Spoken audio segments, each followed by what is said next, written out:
आपने वह धन जो आपने नहीं कमाया उसको किस हाउस से देखेंगे।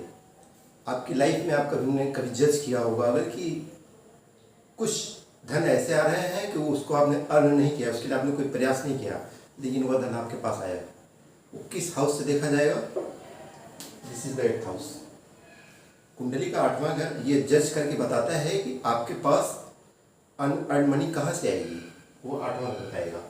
अगर आपका 2nd हाउस, ये आपका लग्न नहीं 2nd हाउस है, अगर ये द्वितीय घर से आप यह देखते हैं कि आपकी लाइफ में पैसा कहाँ से आएगा, जो आपने मेहनत करके कमाई है वो दूसरे घर से देखते हैं, लेकिन वह पैसा जो आपने मेहनत नहीं किया है उसके बावजूद आपके पास आ रहा है, वह हमेशा 8वें घर या 8th हाउस से देखा जाता है। तो आप समझ लीजिए कि कुंडली का 8वां घर, this is the house of 8th house and chart. अब देखिए 1 2 3 4 5 6 7 8 हमेशा कुंडली ऐसे रोटेट करती है एंटी क्लॉकवाइज। तो कुंडली का 8वां घर हमेशा ये आपको बताता है कि आपकी लाइफ में पैसे के स्रोत अनअर्न मनी 8वें घर से देखा जाएगा। आपकी लाइफ की सारी स्ट्रेस पीड़ा, आपकी डेथ किस फॉर्म में होगी वो 8वां घर बताएगा। लेकिन 8वां घर अगर यह बताता है कि आपकी डेथ कैसे होगी तो आपकी लाइफ कितनी बची है वह भी 8वां घर ही बताएगा। मतलब आपकी लॉन्जिविटी को भी एक्चुअल बताने वाला हाउस कोई है तो 8वां घर है। तो आपकी लाइफ में जितनी हर्डल्स हैं, जितनी स्ट्रेस है, पीड़ा है, ह्यूमिलिटी है, जितनी भी समस्याएं हैं, डिप्रेशन है, एंजाइटी है, मतलब सब कुछ अगर कहीं से कोई भी हाउस है 8th हाउस, ये इसको पीड़ा का घर ही बोला जाता है। मतलब आपके लाइफ में जितना हर्डल्स, जितनी स्ट्रेस, जितनी पीड़ा, जितना डिप्रेशन, जितना ह्यूमिलिएशन और आपके लाइफ में जितना ट्रांसफॉर्मेशन, क्योंकि जब आप सबसे ज़्यादा ह्यूमिलिएट होते हैं, सबसे ज़्यादा आप डिप्रेशन में जाते हैं, सबसे ज़्यादा टूटते हैं, उसी के बाद आप सबसे ज़्यादा निखर को वापस भी आते हैं। तो ध्यान रखिएगा 8th हाउस अगर सडन लॉस देता है, सडन चेंज देता है, तो वो सडन ट्रांसफॉर्मेशन का भी हाउस है। तो आप पहले आप 8th हाउस को समझ लीजिए। दिस इज द लग्न, ये 1st हाउस, ये जिससे आपकी पूरे अपीयरेंस को देखा जाता है। 2nd हाउस जिससे आपका धन, आपकी स्पीच, वाणी, कुटुंब, परिवार देखा जाता है। ये 3rd हाउस आपका एफर्ट, आपके पड़ोसी, नेबर्स, आपके सिबलिंग, भाई बहन देखे जाते हैं। ये 4था घर आपकी बेसिक एजुकेशन, आपके परिवार का क्या कंफर्ट है, या फिर आपके परिवार का वातावरण कैसा है, या फिर एक बेसिक कंफर्ट जिसको चाहिए, लग्जरी है, वाहन है, सब कुछ। ये 5th हाउस है, लव रोमांस, आपके प्रोजनी, आपके पूर्व पुण्य का भाव है, आपकी लर्निंग, आपकी क्रिएटिविटी, सबके हाउस ये 5th हाउस से देखे जाते हैं। 6th हाउस आपके जीवन में कितना रोग रिपोर्ट, आपसे कितनी शत्रुता होगी, आप कितने लोगों से आपकी मुकदमेबाजी चलेगी, every litigation from 6th house. 7th house मैंने अभी कल जस्ट डिस्क्राइब किया है, कल या परसों में। कल हालांकि मैंने लव रिलेशनशिप बताया कि कैसे बनते हैं या फिर लोग कैसे मैरिज में जाते हैं। अब आज 8वां घर है, this is the house of 8th house, ये 8वां घर है।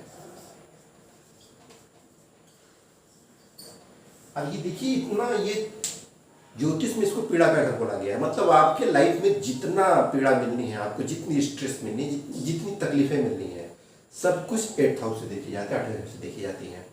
लेकिन यही 8वां घर जिन लोगों ने अलाइन करना सीख लिया, अब देखिए बड़े बड़े रिसर्चर्स या फिर बड़े बड़े जो आज धार्मिक गुरु हैं, मतलब जो अपने अध्यात्म की सबसे हाइट पर हैं, ऊंचाई पर हैं, उन्होंने उस 8th हाउस को अलाइन करके, यूज करके, यूटिलाइज करके वो वहाँ टॉप पर पहुँचे हैं। मतलब जो घर आपको पीड़ा दे सकता है वही घर आपको मुक्त भी कर सकता है। और ज्योतिष का ये रूल है, जो आपको बांधता है वही आपको मुक्त भी करता है, ये ध्यान रखिएगा। तो 8th house generally 8th house से आपकी आयु देखी जाती है, लॉन्जेविटी देखी जाती है। 8th हाउस से यह देखा जाता है कि आपकी डेथ कैसे होगी, लाइफ में आपकी मृत्यु की क्या वजह होगी, क्योंकि 2nd हाउस ये ना मृत्यु स्थान भी बोला जाता है। मृत्यु कारक प्लेनेट जो यहाँ का लॉर्ड होता है वो 8th हाउस पर निगाह डालता है। यहाँ बैठे प्लेनेट जो भी यहाँ ग्रह बैठता है वो 8th हाउस सीधी 7वें दृष्टि डालता है। वो जो भी यहाँ पर ग्रह बैठता है वही ग्रह ये इंडिकेट करता है कि आपकी डेथ कैसे होगी।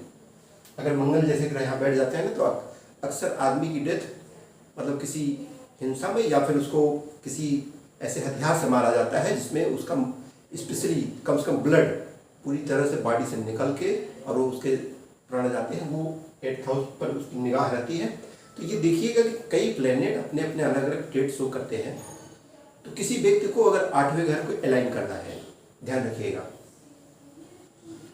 जितने टॉप क्लास के साइंटिस्ट हैं, रिसर्चर्स हैं, जितने टॉप क्लास के एस्ट्रोलॉजर्स हैं, देखिए ये हिडन एनर्जी का भी हाउस है और हिडन नॉलेज का भी हाउस है। मतलब जितना तंत्र मंत्र ज्योतिष मार्ग तारण विद्याएं हैं, जितनी भी हैं, जितने अकल्ट साइंसेज हैं, मतलब कोई हस्तरेखा विशेषज्ञ है, कोई पामिस्ट्री का है, कोई एस्ट्रोलॉजर है, कोई साइंटिस्ट है, मतलब एवरी डीप रिसर्चर जो अपने नॉलेज में घुस के चीज़ों को निकाल के छान छान के ले आके लोगों को दे रहा है, प्रोवाइड कर रहा है, वो 8th हाउस से ही देखा जाता है।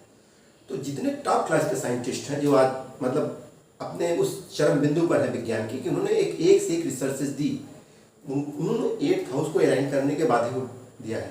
तो आप समझिए कि 8th हाउस क्या कह रहा है कि आप जब अपने काम में इतने ज़्यादा डीप रूटेड हो जाएंगे कि मतलब आपको अगल बगल क्या चल रहा है आपको उसका पता नहीं है, तब आप उस 8th हाउस को अलाइन करके और लोगों को वही चीज़ आप रिटर्न देते हैं। तो जो लोग मेडिटेशन के एकदम हाईएस्ट फॉर्म में चले जाते हैं और बाद में वो एक बड़े अच्छे धार्मिक प्रवृत्ति के व्यक्ति उभर के आते हैं, जैसे फॉर एग्जाम्पल आप देखिए कि अगर विवेकानंद जी का चार्ट देखिए तो उनके चार्ट में सैटर्न और मून का कॉम्बिनेशन है, और सैटर्न आपके डेथ का कारक है, अगर वो काल मतलब वो काल का प्लेनेट ही माना जाता है। तो सैटर्न और मून जिन्होंने अलाइन कर लिया वो टॉप क्लास के मतलब कह सकते हैं कि वो धार्मिक एजेंडे पर सबसे टॉप क्लास पर रहे हैं। मतलब उन्होंने इस सोसाइटी को इतनी बड़ी धार्मिक डील दी जो कोई नहीं दे सकता है। तो 8th हाउस को अलाइन करने का एक ही तरीका है, पहला मेडिटेशन, सेकेंडरी कि आप उसको कैसे अलाइन कर लेते हैं। अब देखिए यहाँ दूसरे घर से आपको धन देखा जाता है कि आप पैसा कहाँ से कमाएंगे, पैसा आपके पास कहाँ से आएगा।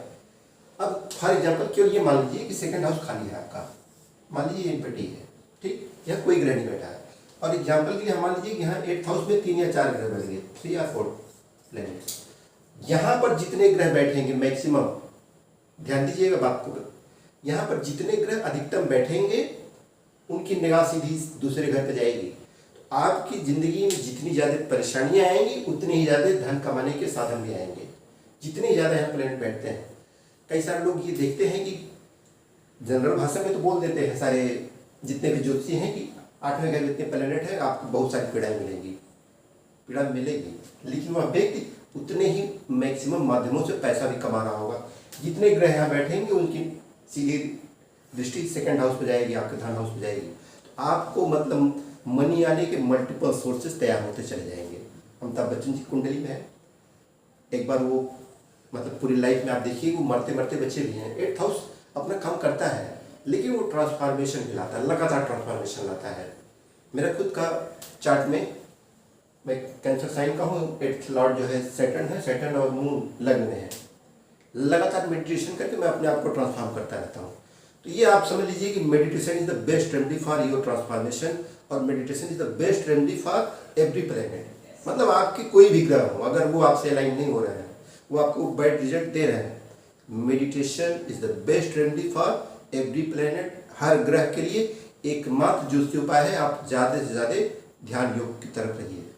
आप अगर ध्यान करने की पद्धति आपने अलाइन कर लिया, आपने अपने बॉडी को ट्रांसफॉर्म करना सीख लिया, तो आप देखेंगे कि हर 2, 3, 4 साल बाद आपकी लाइफ में इतनी बड़ी पीड़ा आएगी कि आपको मतलब तोड़ के रख देगी। लेकिन आप उस पीड़ा से फिर मेडिटेशन के सहारे निकल के बाहर आते हैं और एक नए फॉर्म में आते हैं इस पब्लिक डोमेन में। लेकिन आप समझिए कि वो जिसकी एक हैबिट पड़ चुकी है, जिसने बड़ा अभ्यास किया है, बड़ी तपस्या की है, वही उस फॉर्म को अडॉप्ट कर पाते हैं। तो 8th हाउस को अलाइन करने का सबसे बड़ा उपाय है मेडिटेशन। अगर 8th हाउस आपको पीड़ा दे रहा है तो अब 8th हाउस से ही आपको आपका ससुराल पक्ष से देखा जाता है, आपको जो डाउरी या दहेज मिलता है वो 8th हाउस से ही देखा जाता है। जितने डीप रूटेड रिसर्च हैं, मतलब जो बड़े टॉप क्लास के साइंटिस्ट हैं वो 8th हाउस से देखे जाते हैं, और जो टॉप क्लास के ज्योतिषी हैं, एस्ट्रोलॉजर्स, वह भी 8th हाउस से ही। अब आप सुन लीजिए ज्योतिष है क्या एक्चुअल में। ज्योतिष ज्योतिधनीश मतलब ईश्वर का प्रकाश है। मतलब ज्योतिष वह चीज़ें ढूंढ के लाता है जो हिडन है, अननोन है, लोग जानते नहीं हैं, और वो उस अंधेरे में से एक प्रकाश लेके आता है और लोगों को डिस्ट्रीब्यूट करता है। तो 8th हाउस में ये अंधेरे का घर है, मतलब सबसे अंधेरा जो घर है वो 8th हाउस है। तो ज्योतिष में तो ऐसा माना जाता है प्लेनेटरी पोजिशन में कि ये 6th हाउस, 8th हाउस है, 12th हाउस, छठे घर से आपके रोग रिपू ऋण देखे जाते हैं। मतलब आपको बीमारी हुई, आप कर्जे में फंसे, 8th हाउस ने उस बीमारी को और एक्सटेंड कर दिया और बढ़ा दिया। छठे घर ने आपको बीमारी दी, आठवें घर ने आपको बीमारी को और बढ़ा दिया, आपकी सर्जरी करा दी, मतलब आपको, और 12वां घर आपको बेड पर डाल देता है, हॉस्पिटलाइज कर देता है। छठा घर, 8वां घर और 12वां घर ये त्रिक हाउस माने जाते हैं। ये मतलब आपको हमेशा पीड़ा देते हैं, हमेशा परेशानी देते हैं। छठे घर से आप बीमार हुए, आपने डेली रूटीन फॉलो नहीं किया, 8th हाउस में आए, आप और ज़्यादा गंभीर रूप से बीमार हुए, बीमारियां आपकी और बढ़ती चली गई, हॉस्पिटलाइज होने की कंडीशन है, या 12वां घर ने आपको हॉस्पिटलाइज करा दिया। 12वें घर से भी आपको हॉस्पिटल, जेल देखा जाता है, आपका फॉरेन लैंड भी देखा जाता है, विदेश जा रहे हैं 12वें घर से भी जज किया जाता है। 12वां घर मतलब आपके लाइफ का जो सब कुछ लॉस होने जा रहा है वो 12वें घर से जज किया जाता है। तो आप समझ लीजिए 6, 8, 12th हाउस को अलाइन करने का सबसे अच्छा तरीका, छठे घर को अलाइन करने का तरीका क्या है कि आप डेली रूटीन को फॉलो कर लीजिए। मतलब आपको एक फिक्स टाइमिंग पे जगना है, फिक्स टाइमिंग पे सोना है, फिक्स टाइमिंग पर आपके खाने, उठने या पढ़ने, स्टडी जो भी आपका काम है या वर्क प्रोफेशन पे जाना है, तो आप छठे घर को आपने अगर अलाइन करने का तरीका ये है। 8वें घर को अलाइन करने का तरीका मेडिटेशन, फर्स्ट तरीका। सेकेंड, अगर 8वां घर आपको पीड़ा दे रहा है, यहाँ बैठे प्लेनेट जो भी ग्रह बैठे हैं आपको लग रहा है वो पीड़ा दे रहे हैं, तो आप मेडिटेशन और प्लस एक जो बेस्ट रेमेडी या सबसे बड़ा उपाय आपको दे रहा हूँ कि आप ज्योतिष को पढ़ना स्टार्ट कर दीजिए। ज्योतिष इसलिए नहीं कि आपको ज्योतिषी बनना है, अगर आपका इंटरेस्ट नहीं है तो भी आप केवल ज्योतिष को पढ़िए। आपकी जो 8th हाउस से जो पीड़ा आ रही है वो पीड़ा धीरे धीरे कुछ न कुछ कूल डाउन होती चली जाएगा, आप ध्यान दीजिएगा। फिर 8वें घर को और अलाइन करने का तरीका है, आप कम से कम जो प्लेनेट वहाँ बैठा है, ध्यान दीजिएगा वहाँ पर ग्रह कौन सा बैठा है, उस ग्रह को एडाप्ट करने की कोशिश कीजिए, मतलब अपने अकॉर्डिंग अलाइन करने की कोशिश कीजिए।